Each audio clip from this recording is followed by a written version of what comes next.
Dilluns 28 d'abril de 2025 serà recordat com un dels dies més insòlits de la història del nostre país. Els pacients que tenen oxigen domiciliari, que utilitzen un tipus de mascaretes que van enxufades a la corrent, doncs aquesta gent tenia problemes per respirar. Arriba a les 11 de la nit o a les 10 i mitja de la nit a Malgrat de Mar, que dormia a casa meva àvia, i jo no sabia ma mare on estava. Llavors jo estava preocupat de dir, ostres, ma mare on està, perquè no està a casa ja a aquesta hora, i em va agafar amb bastanta ansietat. Vam haver d'anar caminant com quasi 2 quilòmetres fins a l'estació de les Fonts. Sortim de Castelló camí cap a Tarragona. Una mica després d'Europesa del Mar es queda parat el tren. I va venir la Guàrdia Civil i ens va dir, escuchad, aquí cerca hay una carretera nacional y hay un motel. Fins la 1 del matí quasi no vaig poder avisar que estava aquí. L'estació de Sants estava plena de gent, havien tancat les portes, la Diagonal estava col·lapsada. Dilluns 28 d'abril de 2025 serà recordat com un dels dies més insòlits de la història del nostre país. Eren 2:15 del migdia, quan de sobte la llum se'n va anar a tota la península. Va començar en qüestió de segons. Red Elèctrica Espanyola va detectar una pèrdua de potència sense precedents. 15 gigawatts desapareguts de cop. Això representa el 60% de tot el consum elèctric del país, i només en 5 segons. El sistema no va poder absorbir l'impacte. L'estat espanyol, juntament amb Portugal, va quedar automàticament desconnectat del sistema elèctric. El col·lapse va ser tan sobtat que ni tan sols els sistemes d'alerta van tenir temps de reaccionar. Però què va passar realment? Les teories no han trigat a aparèixer. Un possible ciberatac, un desequilibri en la xarxa provocat per la producció renovable, o potser un fenomen atmosfèric estrany? També es parla d'un error tècnic al sud-oest de la península durant un pic de generació solar, però cap hipòtesi ha estat confirmada. I mentre això passava, les ciutats s'enfonsaven en el caos. A Barcelona, el metro i els trens van quedar aturats, plens de gent atrapada. Els semàfors van deixar de funcionar, provocant embussos monumentals. A peu de carrer, botigues i supermercats es van veure obligats a tancar o a acceptar només diners en efectiu. La gent va començar a comprar compulsivament piles, espelmes, petits generadors. La incertesa planava sobre tothom.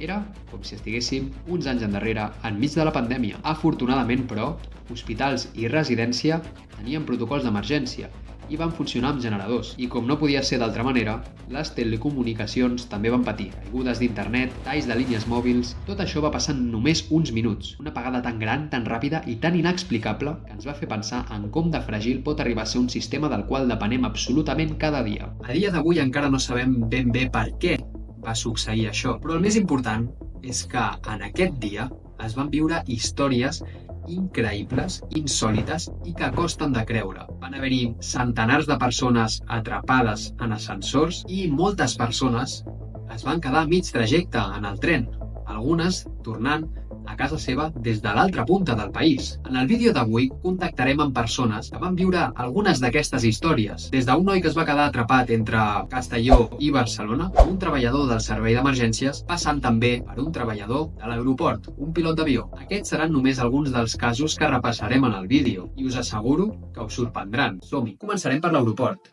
i per això us porto un testimoni molt important, un pilot d'avió, que ens explicarà com va viure la seva jornada laboral dins d'aquesta apagada. Endavant! Quan va anar-se'n la llum, jo m'estava dutxant i em vaig quedar allà a les fosques i llavors el que vaig fer va ser sortir de la dutxa com vaig poder, perquè és que la meva dutxa no té finestres i és un forat negre total.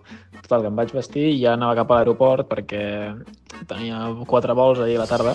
Sabia que hi hauria merder i dic, bueno, doncs com a mínim arribarem en temps i tot el que passi, almenys si passa, no serà culpa meva. Inicialment teníem programats fer 4 vols cap a l'Alguer i després a París, però ens van treure els 2 últims vols. Els 2 últims vols els van fer una altra tripulació. Suposo que com que els d'operacions de la companyia ja preveien que hi haurien molts retards i molt merder, el que van fer va ser dir, hòstia, doncs aquesta tripulació que faci només 2 vols i llavors traiem una altra tripulació per fer els 2 últims vols, així en cas de més retards i més històries ningú es quedarà tirat a París perquè podran tornar per activitat.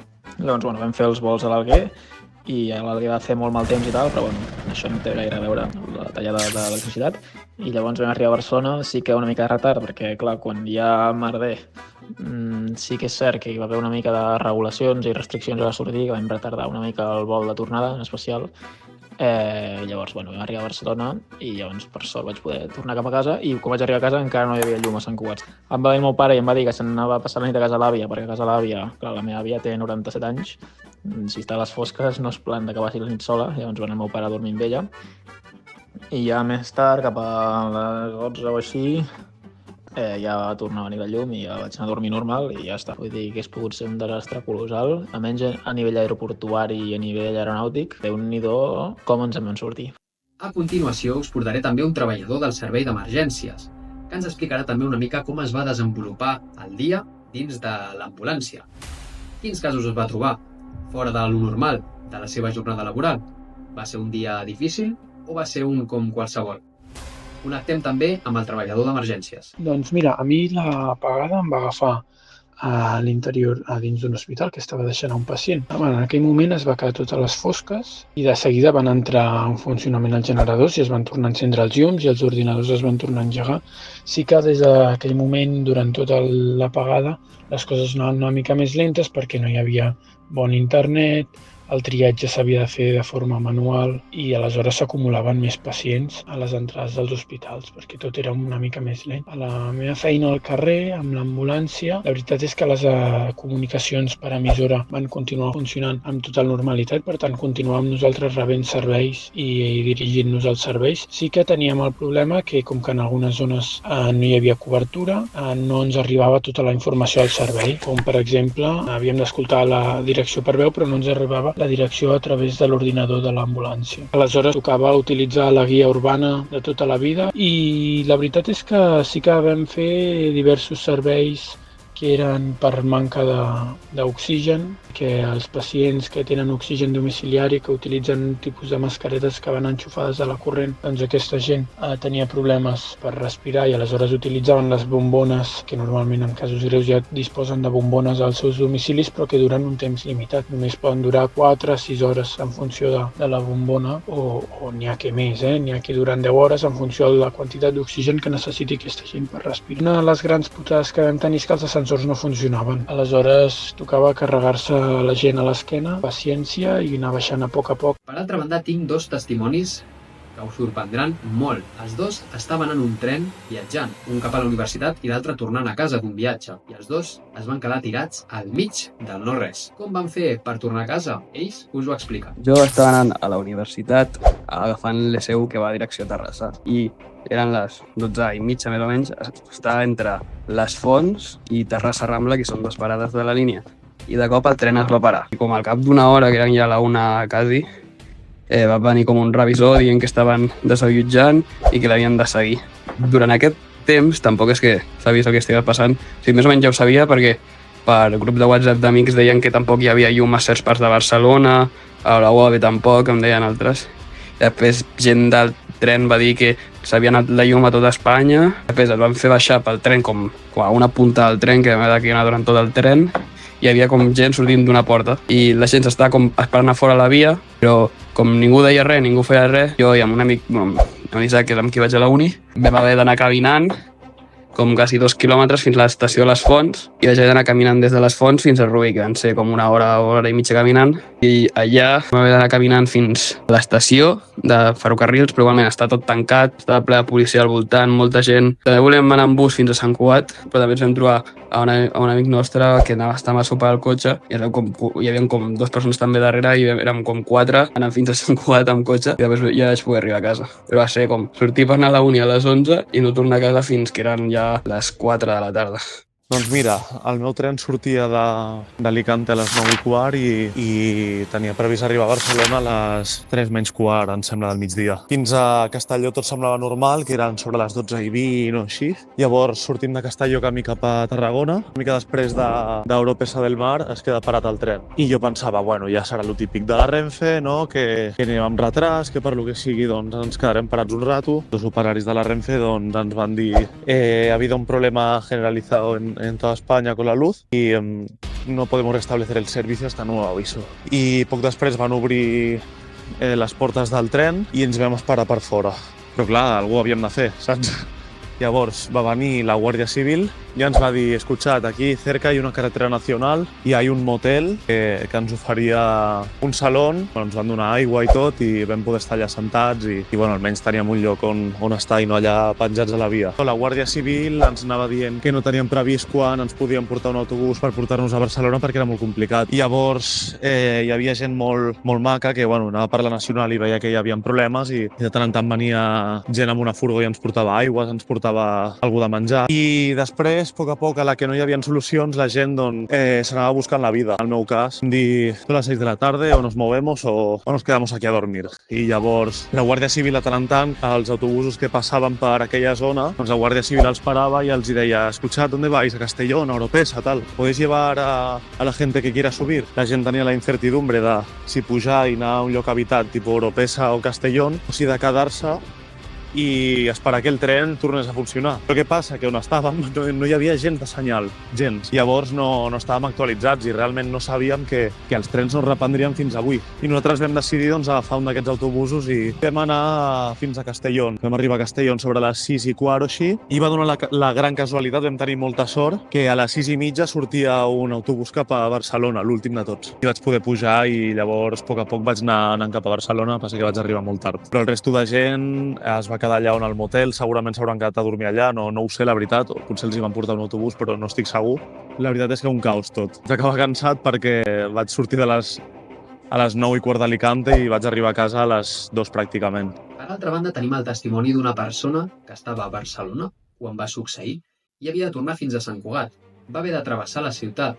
Tenint en compte que els semàfors no funcionaven, devia ser una situació bastant complicada. Així que us deixo amb ell perquè us ho expliqui. Vaig anar a Barcelona a la universitat per fer una tutoria del TFG que tenia a les 12. Surto a les 12:40, m'asseca a una taula per posar-me a fer deures perquè després tenia classe a les 3:30. Veig que no em va internet ni res i dic, bueno, haurà caigut aquí en aquesta zona o alguna cosa, no sé què haurà passat. De cop veig que la gent estava com una mica esvalotada i sortia fora de la universitat i dic, bueno, surto a fora, aviam què passa. Bueno, s'havia acabat el món. No sé, i veia gent que, com els timbres no funcionaven, doncs cridava als balcons perquè li obrissin la porta. L'estació de Sants estava plena de gent, havien tancat les portes, no funcionaven els semàfors, havies de demanar que els cotxes paressin per poder passar. Menys mal em vaig trobar amb companys de classe, 2 eren de Manresa i una que era de Sant Cugat, i llavors, després de dinar i tal, doncs ens vam separar en Team Manresa i Team Sant Cugat. Vam agafar un bus interurbà fins a Sarrià, la Diagonal estava col·lapsada, vam trigar un munt de temps. Un cop vam arribar a Sarrià, tenia pensat, mira, fins i tot creuar Collserola caminant, jo què sé, estava com saturadíssim, no sabia què fer, però just sortir de l'autobús vam veure un taxi que estava disponible, el vam agafar i per sort doncs ella portava efectiu perquè jo només portava 2 euros a la cartera, ella portava més i vam poder agafar el taxi fins a Sant Cugat i ja està, menys mal que vam fer això i no creuar Collserola, que era una idea estúpida i esbojarrada. Us deixo també amb un ciutadà de Barcelona que ens explica com va succeir aquesta apagada, què estava fent i ens explicarà una mica també com es va desenvolupar el seu dia. Que ens ho expliqui. Hola, guapo.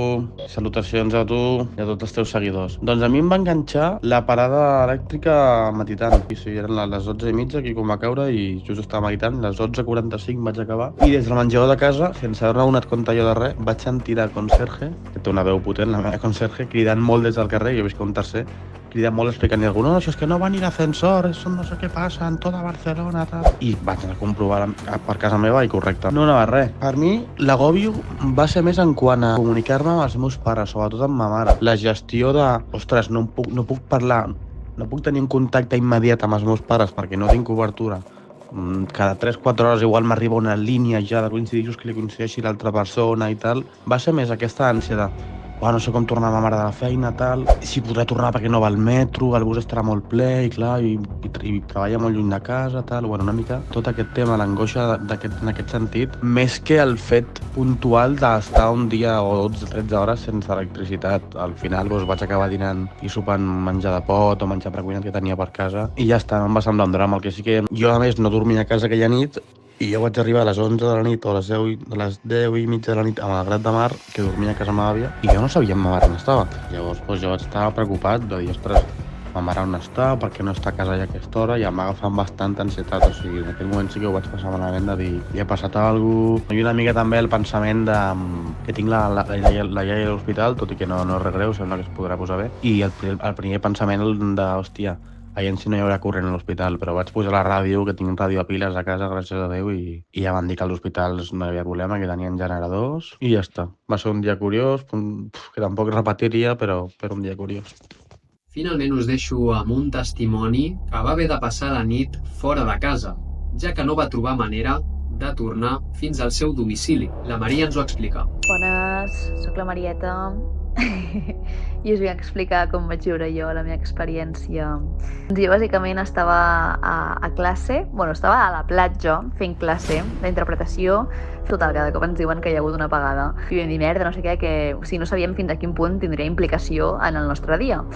Així que res, vam seguir amb la classe i quan vam acabar vaig veure, òbviament, que com que no hi havia electricitat no podia tornar a casa perquè no tenia metro, i gràcies a la Kídia, una amiga meva de classe, vaig tenir on quedar-me, on dinar, on passar la tarda, on sopar, on dormir. Així que res, no vaig poder tornar a casa, he dormit a Badalona i això, no vaig poder anar a entrenament de bàdminton, no vaig poder estar amb la meva família. A sobre els meus pares no sabien on estava perquè jo de normal els dilluns no tinc classe, per tant no sabien on estava, la meva parella tampoc, feia cosa que estiguessin preocupats on estava, així que fins la 1 del matí quasi no vaig poder avisar que estava aquí. Crec una cosa superpositiva de tot això que ha passat, que és que la gent es mirava a la cara, hi havia vida al carrer i deixàvem d'estar com atrapats en unes pantalles, i això m'ha alegrat molt poder-ho viure, jo crec, una vegada, i no sé si tornarem a viure alguna cosa així, però com que fa molt reflexionar i que, no sé, espero que la gent tingui com un canvi de xip